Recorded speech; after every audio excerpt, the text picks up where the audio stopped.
आर्थिक बातें जानिए, आर्थिक बातें जानिए, होवे ज्ञान प्रसार, पैसा चीज काम की, खर्चो बन समझदार, खर्चो बन समझदार।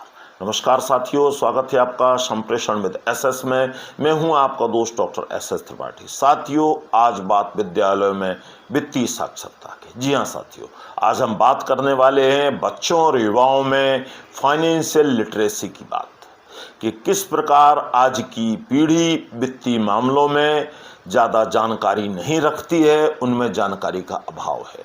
और वित्तीय मामलों में आजकल के बच्चों और युवाओं की सोच, गंभीरता, धैर्य, बचत, महत्व और निवेश, इन चीज़ों के बारे में खासा उत्साह की कमी है। उनमें इन चीज़ों का नितांत अभाव नज़र आता है। और इस वीडियो का उद्देश्य है बच्चों और युवाओं को पैसे की कदर करना सिखाना, आर्थिक महत्व सिखाना, और ऐसी ही तमाम बातें, तथ्य लेकर आपके सामने हाजिर हूँ। आप सबका इसमें सानिध्य समर्थन चाहूँगा। तो आइए साथियों, जानते हैं वित्तीय साक्षरता की या फाइनेंशियल लिटरेसी की ज़रूरत आज क्यों है। साथियों, आज के बच्चे, युवा थोड़े से नाजुक, हटीले और जल्दबाज प्रवृत्ति के हैं। वो ना नहीं सुन पाते हैं और तमाम खर्चों से खुद को नहीं रोक पाते हैं यदि उनकी जेब में पैसे होते हैं। और इसका कारण है साथियों, छोटा परिवार, ज़्यादा लाड़ प्यार, सोशल मीडिया, विज्ञापनों की नकल, दूसरों से तुलना, आगे बढ़ने की होड़। और कामकाजी जो माँ बाप होते हैं वो अपने बच्चों को समय भी कम दे पाते हैं, इसकी बजाय पैसे ज़्यादा देते हैं, समय कम दे पाते हैं, और उनकी हर जायज़ नाजायज़ फरमाइशों को पूरा करते रहते हैं। यही कारण है साथियों, चीज़ें तुरंत मिलने के कारण बच्चे पैसों की कदर नहीं कर पाते।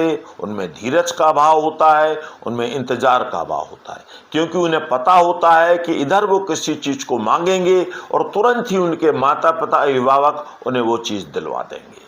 और यही कारण है कि वो बच्चे यह भी कभी नहीं जान पाते हैं कि जो पैसा उन पर खर्च हो रहा है उसको कमाने के पीछे उनके माँ बाप ने कितनी मेहनत की है, कितना परिश्रम किया है। इसीलिए साथियों, बच्चों और युवाओं को पैसे की कदर, उसे कमाने में लगा श्रम बताया जाए, तभी वो वित्तीय साक्षरता के जो उद्देश्य हैं उनको पूरा कर पाएंगे, और उनका शायद विवेक भी जागेगा।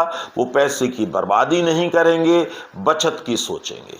क्योंकि जीवन में अगर बचत नहीं करेंगे तो कभी न कभी आर्थिक तंगी के शिकार हो सकते हैं। और उन्हें पता चलेगा कि बचत जो होती है वो उत्पादन के समान होती है और कठिन समय में सुरक्षा प्रदान करती है। और मैं समझता हूँ यह कार्य माता पिता, अभिभावक, घर के बड़ों और उनके शिक्षकों को करना चाहिए। बच्चों को जो है फाइनेंशियल लिटरेसी में मदद करनी चाहिए।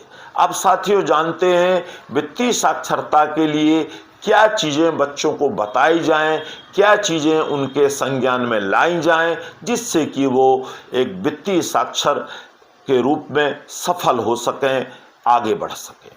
तो साथियों, यहाँ एक बात मैं स्पष्ट कर देना चाहता हूँ कि वित्तीय साक्षरता का मतलब यह नहीं है कि आप पैसे के पीछे भागें और पैसे के अलावा कुछ ना सोचें। इसका उद्देश्य है पैसों की कदर करना और उसको बुद्धिमत्तापूर्वक खर्च करना।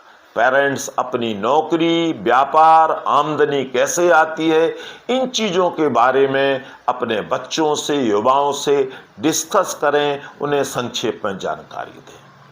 बच्चों और युवाओं को उनकी दैनिक ज़रूरतों, उनके मोबाइल, उनका भोजन, उनके कपड़े, उनकी फीस, त्योहार, दवाइयाँ, मकान, तमाम बिलों के बारे में उन्हें बताएं कि किस प्रकार, कहाँ कहाँ, कैसे कैसे घर का जो आमदनी है वो खर्च होती है। महंगाई, ब्याज, सेविंग और महंगाई से संतुलन बनाए रखने के तरीके, निवेश, लोन, डिपॉजिट, इंश्योरेंस, टैक्स आदि चीज़ों को भी बच्चों को ज़रूर बताया जाए।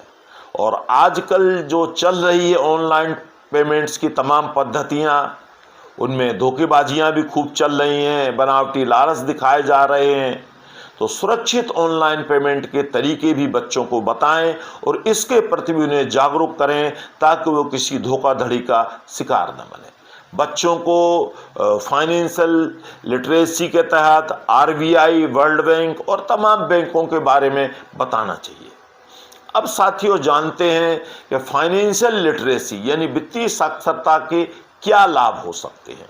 तो साथियों इसके सबसे बड़े लाभ ये हैं कि बच्चों को, युवाओं को बचत, निवेश, नौकरी, व्यापार का महत्व पता चलेगा। वो राह से नहीं भटकेंगे, अच्छे नागरिक बनेंगे, उनका आत्मविश्वास बढ़ेगा। बचत के लिए प्रोत्साहन आप उन्हें देना चाहते हैं तो मैं समझता हूँ जल्दी से जल्दी उनका बैंक अकाउंट खुलवा देना चाहिए ताकि जो पैसे उनके पास किसी भी रूप में आते हैं, चाहे उपहार चाहे भेंट के रूप में, उन्हें वो उसमें जमा कर सकें। और इसके अलावा वो अपने खर्च के लिए बजट बनाना जाने, पैसों को बचत करना सीखें, अनावश्यक खर्चों से बचें और उधार लेना या गलत दिशा में जो रास्ते जाते हैं उन पर जाने से बचें, क्योंकि वो जान जाएंगे इन सब चीज़ों को बताने के बाद कि हमें दिखावे से बचना है। और साथ साथ उन्हें यह भी संदेश दें कि उतने ही पैर पसारिए जितनी चादर होए। अब साथियों जानते हैं अगर बच्चों को फाइनेंशियल लिटरेसी से परिचित ना कराया गया, वित्तीय साक्षरता के बारे में नहीं बताया गया तो क्या नुकसान हो सकते हैं। तो सबसे पहली बात तो साथियों ये है कि बच्चों को पैसे उड़ाने की आदत पड़ जाएगी। वो पैसे का महत्व ही नहीं समझेंगे और यह आदत उन्हें कभी जिम्मेवार नहीं बनने देगी।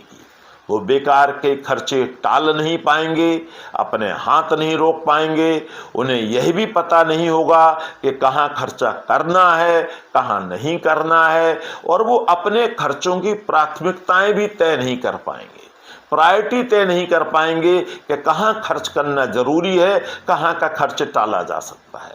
जीवन में अचानक आए खर्चे आ जाने पर या तो वो हार मान जाएंगे या हो सकता है कोई गलत रास्ता चुन बैठे और वो पैसों का बुद्धिमत्तापूर्ण प्रयोग नहीं करेंगे अगर उन्हें फाइनेंशियल लिटरेसी का नहीं पता है। पॉकेट मनी, उपहारों में मिले पैसे या खुद कमाए पैसों का वो सही उपयोग करेंगे या उनकी बचत करेंगे, ऐसा मैं मानता हूं अगर उन्हें समझाया जाएगा। ज़्यादा उधार, क्रेडिट कार्डों का जाल, इन सब में वो फंसकर दुखी नहीं रहेंगे और परिवार को भी समस्याओं में नहीं डालेंगे। अब अगर सार और संक्षेप में कहूँ साथियों तो मैं यही कहना चाहूँगा कि वित्तीय साक्षरता का मुख्य उद्देश्य यही है कि आजकल के बच्चों को और युवाओं को कल के अच्छे नेक नागरिक बनाना। और आज के दौर में बच्चों को बचपन से ही धीरे धीरे वित्तीय साक्षरता सिखाई जानी चाहिए, बचत की, निवेश की आदतें उनमें डाली जानी चाहिए ताकि वो वित्तीय कुशलता से अपना जीवन संवारें, उनमें आत्मविश्वास की बढ़ोतरी हो और अपनी आर्थिक समस्याओं के हल वो बड़े होकर खुद ढूंढ सकें, किसी गलत दिशा में जाने से बच सकें। वो बेतहाशा खर्चों, उधार, लोन आदि में ना फंसें और ना ही कोई गलत रास्ता चुनें। उनकी जो बेतहाशा खर्च की आदतें हैं, खराब आदतें हैं, उनमें सुधार आए। तो मेरी भी दुआ है कि आने वाली पीढ़ी के सभी बच्चे, युवा सक्षम, संपन्न, नेक नागरिक बने और अपने देश को, अपने परिवार को और ऊंचाइयों पर ले जाएं। जय हिंद।